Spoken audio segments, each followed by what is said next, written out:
இது பார்த்திங்கன்னா அலோவேரா இது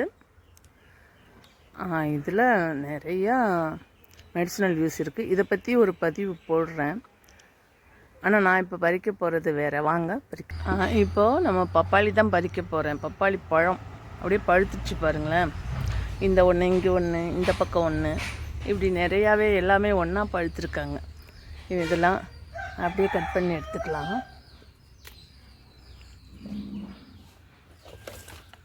இந்த கோடைக்கில் அப்படி எப்படி வச்சுக்கலாம்.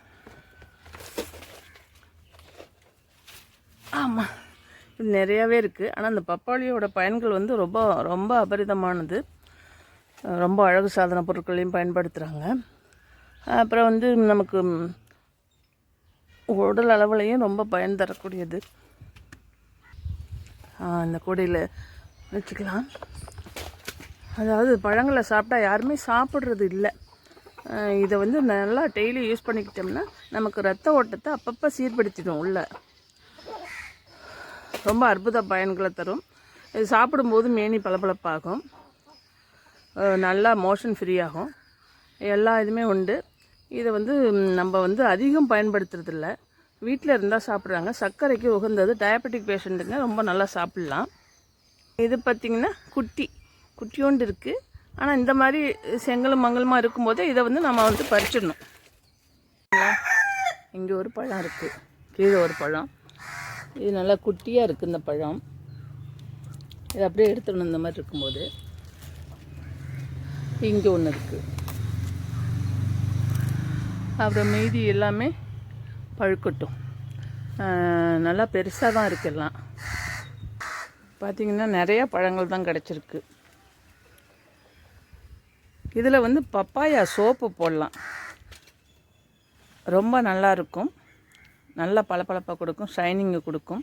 இது பொதுவாக பப்பாளி சாப்பிட்டாலே வந்து நமக்கு உடம்பு பளபளப்பாயிரும்.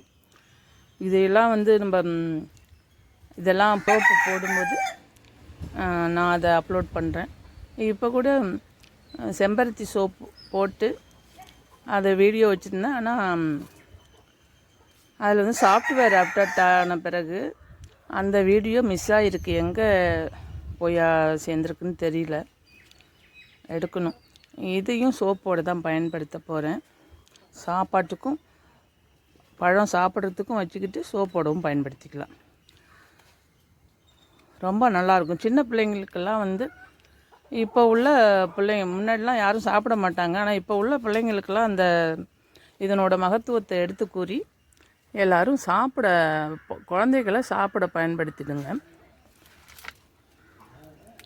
ஒன்று என்னென்னா, கொஞ்சம் ஃபைல்ஸ் ப்ராப்ளம் இருக்கிறவங்க மட்டும் கொஞ்சமாக எடுத்துக்கணும். மூட்டு வலி உள்ளவங்களுக்கும் இது சாப்பிட்டா நிஜமாக அந்த மாதிரி மூட்டு வலிக்கும். அதனால் கொஞ்சமாக எடுத்துக்கோங்க. மற்ற பேர் எல்லாருமே நல்லா சாப்பிட்லாம். ஜூஸியாகவும் இதை அப்படியே இந்த ஃப்ளஷெல்லாம் எடுத்து போட்டு சர்க்கரை போட்டு அடிச்சிட்டோம்னா ரொம்ப நல்லாயிருக்கும். ஜூஸாகவும் சாப்பிட்டுக்கலாம் நாம். இதை யாரும் பயன்படுத்தாமல் விட்டுறாதீங்க. எல்லாம் பயன்படுத்திங்க. சோப்பு நான் சோப் மேக்